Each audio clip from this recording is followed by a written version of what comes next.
नमस्कार, जय हिंद, जय श्री राम दोस्तों। शिवम चौधरी ऑफिशियल में आप सबका स्वागत है। आगे बढ़ने से पहले आप सबसे रिक्वेस्ट है, वीडियो को लाइक कीजिए, चैनल को सब्सक्राइब कीजिए और शेयर करना मत भूलिएगा। आजादी के बाद से कोई एक देश है जिसके संबंध भारत से सबसे बेहतर रहे हैं, तो वो है रशिया। भारत की हर मुसीबत में अगर कोई देश भारत के साथ खड़ा रहा, तो वो है रशिया। आजादी के बाद भारत को अपनी इंडस्ट्रीज को सेटअप करने के लिए, अपने इंफ्रास्ट्रक्चर को बनाने के लिए, अपनी इकोनॉमी को बढ़ाने के लिए सबसे ज्यादा जरूरत अगर किसी चीज की थी, तो वो थी आयरन और स्टील। जब उसके लिए टेक्नोलॉजी अमेरिका से मांगी गई, तो उसने साफ मना कर दिया। तब यूएसएसआर भारत के सपोर्ट में आया, तब जाकर भिलाई में स्टील प्लांट लगता है। 1971 के युद्ध में जब अमेरिका प्रत्यक्ष रूप से पाकिस्तान के साथ आकर खड़ा हो गया, तब यूएसएसआर ने आकर भारत की मदद की। जब इंदिरा गांधी के समय एक भीषण अकाल पड़ता है, अमेरिका से मदद मांगी जाती है, गेहूं मांगा जाता है, तो अमेरिका पैसे लेकर भी मदद करने से मना कर देता है। तब यूएसएसआर लगभग मुफ्त में भारत को सपोर्ट करता है, गेहूं भारत पहुंचाता है। वहां से लेकर ऑप सिंदूर तक कोई ऐसी सिचुएशन नहीं है जब भारत मुसीबत में फंसा हो और यूएसएसआर या कहीं रशिया ने मदद ना करी। और वही भारत ने भी किया जब रशिया को मदद की जरूरत हुई। रशिया यूक्रेन वॉर में जब रशिया को सबसे ज्यादा जरूरत थी, तो भारत ने कहा कि तुम्हारा तेल हम खरीदेंगे, लगाने दीजिए दुनिया को सैंक्शन, लगाने दीजिए टैरिफ, होने दीजिए पूरे वेस्ट अमेरिका और यूयू को भारत से नाराज, हम आपका तेल खरीदते रहेंगे। और भारत ने वो किया। आज भारत रशिया के साथ अपने ट्रेड को बढ़ा रहा है। जब पूरी दुनिया रशिया को एलिमिनेट करना चाह रही है, तब भारत रशिया के साथ खड़ा है, क्योंकि जब भारत को सबसे ज्यादा जरूरत थी, तब रूस भारत के साथ खड़ा था। ये होता है दोस्ती। और ये आपको दिखाई देगी दो राष्ट्रीय अध्यक्षों की बॉडी लैंग्वेज में। जब पुतिन मिलते हैं प्रधानमंत्री नरेंद्र मोदी से, वो बॉडी लैंग्वेज अलग ही होती है। वो बॉडी लैंग्वेज दो राष्ट्रीय अध्यक्षों में नहीं है। वो उन दो देशों के आपसी परस्पर संबंधों को दर्शाता है कि वो कितने कंफर्टेबल हैं एक दूसरे को लेकर। और यही हुआ जब पुतिन अभी परसों एक कॉन्फ्रेंस में बोल रहे थे। वाल्डाई डिस्कशन क्लब है रशिया में, वहां पे सारे सिक्योरिटी एक्सपर्ट्स और वो सब आते हैं। तो वहां पर पुतिन उनको संबोधित कर रहे थे। और ये कब कर रहे थे? जब वो भारत आने वाले हैं दिसंबर के पहले हफ्ते में, उससे पहले वो उस क्लब को संबोधित कर रहे थे। और जब वहां सवाल पूछा जाता है, तो एक सच्चा दोस्त किस तरीके से अपने दोस्त को बैक करता है, वो वहां दिखाई दिया। बिना किसी झिझक, बिना किसी डर के पुतिन साफ साफ बोलते हैं कि अगर अमेरिका और वेस्ट ये सोचता है कि वो भारत को झुका पाएगा, 145 करोड़ के देश जिसकी कल्चर इतनी रिच है, जिसकी अर्थव्यवस्था इतनी बड़ी है, जिसकी इतनी बड़ी आबादी है, अगर उसे लगता है कि वो उसे झुका लेगा, तो साहब वो मुगालते में है। अगर उसे ये लगता है कि भारत उस अपमान को झेल लेगा, तो भी वो गलत है। वो साफ दर्शा रहे हैं, वो साफ ये बताना चाह रहे हैं कि जो प्रधानमंत्री नरेंद्र मोदी है, वो भारत की सोवरेनिटी और भारत की जो अस्मिता है, उससे कहीं भी कॉम्प्रोमाइज नहीं करने वाले हैं। और साफ दिखाई दे रहा है भारत की नीति में। अमेरिका सैंक्शंस लगाया जा रहा है, टैरिफ लगाया जा रहा है, दबाव बनाया जा रहा है, लेकिन भारत कहीं पर भी बज होने के लिए तैयार नहीं है, कहीं झुकने के लिए तैयार नहीं है। उसके बाद जो पुतिन है, वो समझते हैं कि भैया भारत के साथ हमारा व्यापार बढ़ रहा है, लेकिन उसमें भारत को नुकसान ज्यादा हो रहा है। पहले हमारा अगर 2010 से लेकर 20 के आसपास, 21-22 के आसपास तक देखेंगे, तो हमारा लगभग ट्रेड बैलेंस था, $1-8 बिलियन ऊपर नीचे था। लेकिन जब से यूक्रेन वॉर शुरू हुआ है, भारत ने ऑयल इंपोर्ट करना शुरू किया है। भारत को नेट एक तरीके से ट्रेड इंबैलेंस में घाटा हो रहा है, क्योंकि भारत इंपोर्ट ज्यादा कर रहा है, तेल ज्यादा खरीद रहा है। खैर वो अलग बात है, उसमें भी $10-20 बिलियन बचा रहा है। लेकिन रशिया से व्यापार जो है, उसमें ट्रेड इंबैलेंस है। भारत कहीं $4-5 बिलियन के आसपास एक्सपोर्ट करता है और $60 बिलियन के आसपास इंपोर्ट कर रहा है। तो पुतिन ने उस मैकेनिज्म को बनाने की बात कही है, अपनी सरकार से यह कहा है कि इस तरीके से भारत के साथ काम करें कि वो ट्रेड इंबैलेंस है उसको भी मैनेज किया जा सके। अब उसके लिए क्या किया जा रहा है? पुतिन कह रहा है कि भैया ऐसा है, आप भारत से एग्रीकल्चर के प्रोडक्ट्स खरीदिए। अमेरिका भारत में व्यापार ढूंढ रहा है एग्रीकल्चर को, और भारत के लिए रशिया ने अपने दरवाजे खोल दिए। भारत के फार्मास्यूटिकल्स प्रोडक्ट के लिए रशिया अपने दरवाजे खोल रहा है। रशिया कह रहा है कि भैया ठीक है, आपके पास पैसा है, हमारा बहुत सारा पैसा आपके यहाँ पार्क पड़ा है क्योंकि आपने बहुत कुछ इंपोर्ट किया, तो भैया ऐसा करिए, हमारे लिए बहुत सारे शिप्स बना दीजिए। तो बहुत सारे ऐसे कॉन्ट्रैक्ट्स हैं जो रशिया की तरफ से भारत को दिए जा रहे हैं कि भैया आप काम करिए, जो हमारा पैसा है आपको हमें देना है, आप पैसा मत दो, उसके एवज में हमारा काम कर लीजिए। वो ट्रेड इंबैलेंस को पाटने की कोशिश कर रहे हैं। और वहां से उस अमेरिका को भी एक तरीके से मैसेज दिया पुतिन ने कि भैया ऐसा है, तुम भारत को कह रहे हो कि तेल क्यों खरीद रहे हो रशिया से, भैया तुम जो यूरेनियम खरीद रहे हो हमसे, पुतिन साफ कह रहा है भैया तुम हमसे यूरेनियम खरीद रहे हो, हमारे से यूरेनियम खरीदे बिना तुम्हारा काम नहीं चलेगा, तुम्हारे पावर प्लांट नहीं चलेंगे, तुम्हारे हथियार नहीं चलेंगे।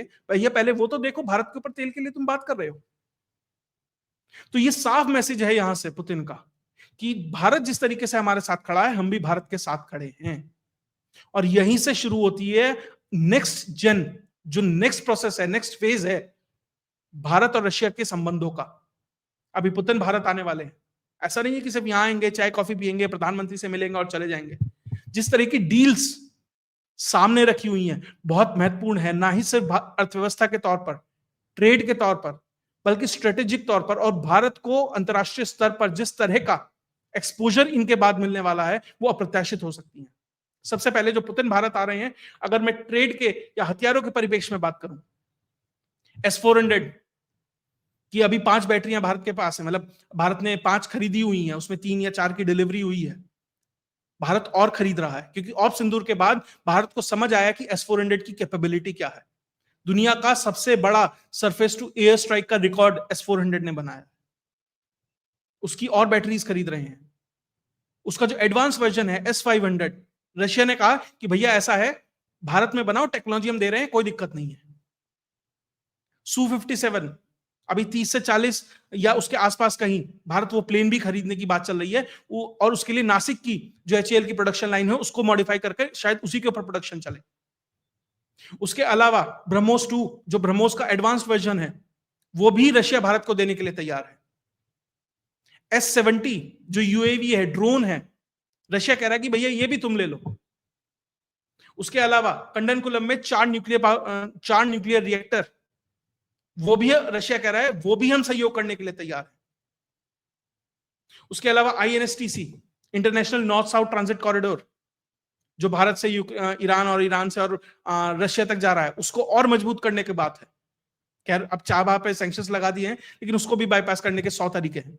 आप एक कंपनी बनाइए जिसका अमेरिका में कोई एक्सपोजर ही ना हो, लगा दे भाई सैंक्शन, लगा दे, बैन कर दे। हमारा जब काम ही नहीं है वेस्ट के अंदर, तो हमें क्या डर की कंपनी सैंक्शन हो जाएगी। हम ईरान से डायरेक्ट बात करेंगे, चाबा पे अपना डेवलपमेंट करते रहेंगे। तो उसके ऊपर बात चल रही है। साथ ही आर्कटिक काउंसिल सबसे महत्वपूर्ण, आर्कटिक काउंसिल में जो रशिया है वो भारत को मेंबर बनाना चाहता है। क्या है आर्कटिक काउंसिल? जो पूरा का पूरा नॉर्थ पोल है, उसके ऊपर जो आर्कटिक का जो रीजन है वो खनिज संपदा से भरा हुआ है, trillions and trillions of dollars. अगर ट्रम्प की भाषा में बात करूं तो वहां पर उसकी खनिज संपदा है, और उसका 75% जो तट रेखा है वो रशिया में पड़ती है। यानी एक तरीके से कह सकते हैं कि रशिया की मोनोपोली है। बाकी नॉर्वे है, अमेरिका है, कनाडा है, स्वीडन है, ये छोटे मोटे देश है, किसी 5%, किसी के 7%, किसी के 10%, इस तरीके से उसकी शोर लाइन लगती है। लेकिन 75% जो शोर लाइन लगती है, जो तट रेखा लगती है, वो रशिया की लगती है। 17 उसके वहां पर पोर्ट हैं। अभी आर्कटिक काउंसिल में भारत ऑब्जर्वर का स्टेटस रखता है। वो कह रहा है कि आओ परमानेंट मेंबर मैं बनवाता हूं तुम्हें, और यहां आकर सहयोग करिए, यहां आकर काम करते हैं। उसने कहा कि भैया हमारे यहां अभी मैन पावर नहीं है, हम युद्ध में बिजी हैं। ऐसा करिए, जो आइस ब्रेकर्स होते हैं, बड़े बड़े बर्फ तोड़ने वाले आइस ब्रेकर शिप्स होते हैं, क्योंकि एक शिप पानी में चलता है वो अलग है, वहां पर बर्फ है कहीं कहीं फुट मोटी, तो उसमें शिप ब्रेकर चलते हैं।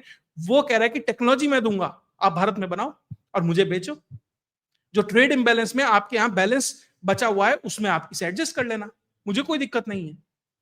और कह रहा है कि यहां पर आइए, हमारे साथ काम कीजिए, यहां पे एनर्जी एक्सप्लोरेशन में काम कीजिए, अपनी कंपनीज को बुलाइए, जेवी कीजिए, हम आपको पूरा का पूरा आपके साथ सहयोग करके उसे आगे बढ़ने के लिए तैयार है। देखिए रशिया ये काम चाइना के साथ भी कर सकता था, लेकिन दिक्कत है, चाइना को आप उंगली पकड़ाओगे वो गर्दन पकड़ लेगा। अमेरिका के साथ यही हुआ। अमेरिका ने क्या कहा, तुम्हारे इन्वेस्ट करते हैं, इंडस्ट्रीज लगाते हैं, और तुम भी कमाओ और हम भी कमाते हैं।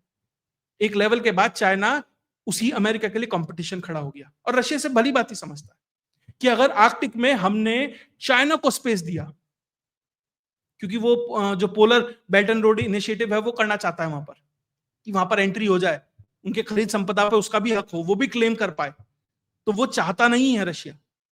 इसलिए वो भारत को बुला रहा है, आर्कटिक काउंसिल में आओ, मेंबर बनो, शिप ब्रेकर बनाओ, हमारे पोर्ट्स हैं उनका एक्सेस लो। जो आर्कटिक में पोर्ट्स हैं हम तुम्हारे लिए खोलते हैं, जो तुम्हारे पोर्ट है वो आप हमारे लिए खोलिए, उसके लिए लॉजिस्टिक एग्रीमेंट ऑलरेडी हो चुका है। तो जिस हद तक भारत और रशिया के संबंध और सपोर्ट धीरे धीरे बढ़ रहा है, और अगर भारत की एक तरीके से एंट्री हो जाती है, आप ये देखिए, किसी देश को रहने के लिए तीन चीजों की सबसे ज्यादा जरूरत है: एनर्जी, फूड सिक्योरिटी और डेमोग्राफी। भारत के पास डेमोग्राफी की कमी नहीं है, फूड सिक्योरिटी की भी कमी नहीं है, बची एनर्जी। अब जिस तरीके से अंडमान निकोबार में भारत के लिए ऑयल रिजर्व्स निकल रहे हैं, जिस तरीके से रेयर अर्थ एलिमेंट्स निकल रहे हैं, उसके ऊपर भी एक शो करूंगा कि भारत में किस हद तक बड़े बड़े भंडार निकल रहे हैं रेयर अर्थ के। और ऐसा नहीं है कि सिर्फ निकल रहे हैं, उनके ऑक्शंस हो रहे हैं, यानी कि रियली वो एग्जिस्ट कर रहे हैं। पाकिस्तान की तरह नहीं है तेल निकल गया जी, ये निकल गया जी, वो निकल गया जी। यहाँ पे ऑक्शन शुरू हो गए हैं। और उसके बाद जो एनर्जी है, उसकी एनर्जी सफिशिएंसी के लिए जिस तरीके से रशिया सपोर्ट कर रहा है, भारत को अपने आप मिल रहा है। तो ये तीन चीजें जो सबसे महत्वपूर्ण थी, वो भारत के पास आज के समय में है। इसीलिए लोग कह रहे हैं कि भारत यहां से लीप्स एंड बाउंड्स की, अगर नीतियां सही रहती हैं, सही नेतृत्व रहता है, तो यहां से जो अर्थव्यवस्था है, जो भारत है, एक लंबी छलांग लगा सकता है। और उसमें रशिया उसे भारत का सहयोगी उसे देख रहा है कि भैया मैं स्ट्रेटेजिक पार्टनर बनता हूं, और भारत अर्थव्यवस्था और मार्केट प्रोवाइड करेगा, और हम मिलकर चीजों को आगे बढ़ाएंगे। तो ये चीजें जिस तरह, और लेकिन दिक्कत क्या होती है जब आप कुछ इस तरीके से करते हैं, ऑडेशियस टास्क है एक तरीके से, मतलब पूरा एक नेटो, पूरा वेस्ट रशिया के साथ खड़ा है, रशिया उन्हें रोके हुए है। और यहां तक कि पुतिन ने कहा कि भैया, इसी जो वर्ल्ड हाइक कॉन्फ्रेंस है उसके अंदर ये कहा कि यू को डरने की जरूरत नहीं है, हम सिर्फ सेल्फ डिफेंस में काम कर रहे हैं, हमारा कोई उद्देश्य नहीं है कि हम किसी देश के ऊपर कब्जा करें और वहां जाएं। तो जो यू कंट्रीज हैं, हो क्या रहा है दरअसल, यू के अंदर यानी जो यूरोप है, उसके जो देश हैं, उनके यहां एक बड़ी दिक्कत है। आपने जिस तरीके से अपने यहां डेमोग्राफी चेंज कराई है, जिस तरीके से इन्फ्लेशन है, जिस तरीके से अनएम्प्लॉयमेंट है, जो लोगों के अंदर रोष है अपनी सरकार के प्रति, उससे डाइवर्ट करने के लिए आप रशिया की तरफ मोर्चा खोलना चाहते हैं। उसी बात को एड्रेस करते हुए पुतिन ने कहा कि भैया, हमारे खिलाफ मोर्चा खोलने की जरूरत नहीं है, हम किसी के विरोध में नहीं है, अपने मुद्दे सुलझाओ। और अब रशिया भी चाहता है कि अपनी अर्थव्यवस्था हो, स्ट्रेटेजी हो, अपनी सिक्योरिटी हो, हर चीज को सुनिश्चित करे, और उसमें भारत जैसा सहयोगी उसे मिल रहा है। लेकिन जब ये सब कुछ चलता है, जब उन्हें लगता है कि भैया आर्कटिक में भारत का सहयोग होने वाला है, भारत की एंट्री हो सकती है, जो एक दुनिया के सबसे बड़े खनिज संपदा से परिपूर्ण एरिया है, उसको एंट्री दिलाने वाला रशिया है, तो कुछ तो ऐसा हो कि इनके रिलेशंस को हैम्पर किया जा सके, कहीं ना कहीं इन्हें परेशान किया जा सके। इतना सारा हथियार खरीद रहा है भारत रशिया से, इतने सारे सैंक्शंस के बाद, पेमेंट सिस्टम की दिक्कत के बाद। अब तो हालत यह है कि जब पुतिन भारत आ रहे हैं, तो बात यह भी चल रही है कि जो वहां का पेमेंट सिस्टम है रशिया का और भारत का, उसे इंटीग्रेट करने की बात चल रही है। भारत का जो वॉस्ट्रो अकाउंट है, आरबीआई ने गाइडलाइन दे दी है कि उसमें अगर आपका पैसा पड़ा है, किसी विदेशी कंपनी का, किसी का भी, किसी देश का पैसा पड़ा है, तो आप उससे भारत के सरकारी बॉन्ड खरीद सकते हैं, कॉर्पोरेट्स को लोन दे सकते हैं। भारत वो भी सपोर्ट कर रहा है। जो रशिया का $50 बिलियन आज के समय में भारत को के पास है, तो वो इन्हीं चीजों में जाएगा। वो सपोर्ट तक भारत रशिया को देने के लिए तैयार है। जब भारत और रशिया के संबंध इस हद तक आगे बढ़ रहे हैं, तो वेस्ट पचा नहीं पा रहा है। तो होता क्या है, जब रशिया से एक तेल का टैंकर भारत के लिए निकलता है, जिसका नाम पुष्पा है, पहले पुष्पा था, अब बुराके है, उसको फ्रांस कब्जा कर लेता है, उसको पकड़ लेता है, जिसमें लगभग 7.5 लाख बैरल तेल था। क्या कहता है कि भैया, इसके प्लेटफॉर्म से यूएवीज उड़े थे, ड्रोन उड़े थे डेनमार्क के लिए, उसको पकड़ के जब्त कर लेता है। शेडो फ्लीट है रशिया की। देखिए, कोई इंश्योरेंस तो उसे मिलता नहीं है, क्योंकि इंश्योरेंस करने वाली बड़ी बड़ी कंपनियां लंदन में है, तो उसके ऑयल टैंकर्स को कोई इंश्योरेंस नहीं देता। तो रशिया अपनी एक शेडो फ्लीट चलाता है, 1000 के लगभग टैंकर की, तेल सप्लाई के लिए।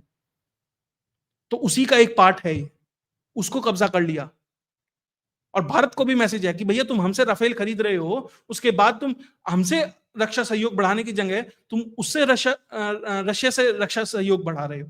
तो वहां पर भी प्रेशर बनाने का एक तरीका है ये। G7 की बैठक होती है, उसमें कहते हैं कि रशिया से जो जो तेल खरीदेगा सबके ऊपर सैंक्शंस लगाए जाएं, यानी कि वहां पे भी निशाना भारत और चाइना है। और चाइना का ज्यादा आज की स्थिति में वो इसलिए नहीं बिगाड़ सकते क्योंकि चाइना ने रेयर अर्थ के नाम पर उनकी गर्दन दबाई हुई है, लेकिन भारत एक लो हैंगिंग सॉफ्ट टारगेट उन्हें दिखाई दे रहा है। लेकिन जिस तरीके से रशिया और भारत, भैया जहां हम कम है वहां तुम सपोर्ट करो, जहां तुम कम हो वहां हम सपोर्ट करते हैं। इसी आर्कटिक के अंदर 1 मिलियन यानी लगभग 10 लाख भारतीयों को रोजगार के लिए रशिया बुलाने वाला है अगले एक लॉन्ग टर्म में। तो किस हद तक संभावनाएं भारत के लिए खुली हैं, और भारत जो वार्म वाटर्स है जिसके लिए तलाश करता रहता है रशिया, भारत वो एक्सेस देने के लिए रशिया को तैयार है। तभी तो चेन्नई व्लादिवोस्तोक का ये पूरा का पूरा ट्रेड सी रूट है वो तैयार किया जा रहा है। उसके बाद जो रास्ता है सुएज कैनाल और उस सबसे जो घूम के आता है, 34,000 किलोमीटर से वो घटकर 24,000 किलोमीटर हो जाएगा, 10,000 किलोमीटर घट जाएगा, कई दिन कम हो जाएंगे। तो ये जो चीजें चल रही हैं, जो पुतिन का आना है, और ध्यान रखिएगा पुतिन अभी आएगा दिसंबर के पहले हफ्ते में, उससे पहले निश्चित तौर पर कुछ ना कुछ मिस एडवेंचर वेस्ट की तरफ से भारत के प्रति किया जाएगा, भले ही पाकिस्तान को इस्तेमाल कर कर हो, भले ही बांग्लादेश को इस्तेमाल कर कर हो, नया टैरिफ आए, नया सैंक्शन आए, कुछ ना कुछ होगा। वो दबाव, वो दर्शाने के लिए कि भैया जो पुतिन आ रहा है ना बड़ी सहजता के साथ, ज्यादातर दुनिया में वो घूम नहीं पाता है क्योंकि सैंक्शंस है, कहीं उसे अपराधी घोषित कर दिया, बहुत सारी जगह कुछ कुछ अलग अलग मैटर है। अमेरिका में भी था, लेकिन अमेरिका ने देखी हिपोक्रेसी देखी, उसने बुला लिया उसे। तो उन्हें यह दिक्कत होगी कि वो ऑप्टिक्स क्यों आ रहे हैं कि भारत और रशिया साथ खड़े हैं। और अगर व्लादिमीर पुतिन भारत आता है, प्रधानमंत्री के साथ खड़ा होता है, दुनिया की सबसे बड़ी डेमोक्रेसी में आकर खड़ा होता है, तो ये मैसेज जाता है पूरी दुनिया में कि भैया जितना रोग पुतिन को बताया जा रहा है उतना रोग है नहीं, जब भारत जैसा बड़ा देश उसे एक्नॉलेज कर रहा है, उसे वेलकम कर रहा है। और ग्लोबल साउथ जिस तरीके से भारत के साथ खड़ा है उसमें भी वो मैसेज जाएगा, और उससे ही ये वेस्ट डर रहा है। इसलिए बहुत सारी चीजें हैं, बहुत सारे घटनाक्रम हैं जो अभी होने वाले हैं, जो हो रहे हैं। तो निश्चित तौर पर अगला 1 महीना 2 महीना मान लीजिए, क्योंकि दिसंबर में आएंगे, लगभग 2 महीना बहुत ही हैपनिंग रह सकता है। और भारत और रशिया के बीच में और बहुत सारी ऐसी चीजें हैं, बहुत सारी डील्स हैं, क्योंकि ऐसा नहीं है कि पुतिन रोज रोज आए, ऐसा भी नहीं है कि पुतिन का आना बहुत सहज है, खासकर ऐसे समय में जिस समय यूक्रेन ने भी इंटेंसिफाई कर दिया है रशिया के ऊपर हमला, उसके जो ऑयल रिफाइनिंग इंडस्ट्री है उसके ऊपर जिस तरीके से वो हमला कर रहा है। तो हो सकता है कि भैया मान लीजिए उसकी कैपेबिलिटी हैम्पर होती है तो भारत को कहे कि भैया ठीक है, पहले हम 100 बैरल दिन के तेल रिफाइन कर पा रहे थे, अब हमारे ऊपर हमला हो रहा है, हम 50 कर पा रहे हैं, बाकी 50 भी तुम करो। भारत के लिए और संभावनाएं खुल सकती है।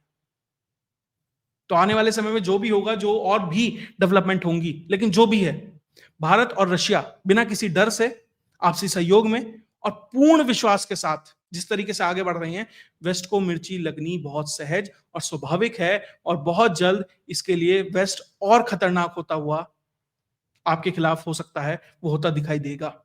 खैर, इस पे जो भी डेवलपमेंट आएगी वो आपके सामने लेके आते रहेंगे। अगर आपको वीडियो विश्लेषण अच्छा लगा तो वीडियो को लाइक कीजिए, चैनल को सब्सक्राइब कीजिए और शेयर करना मत भूलिएगा। जय हिंद, जय भारत।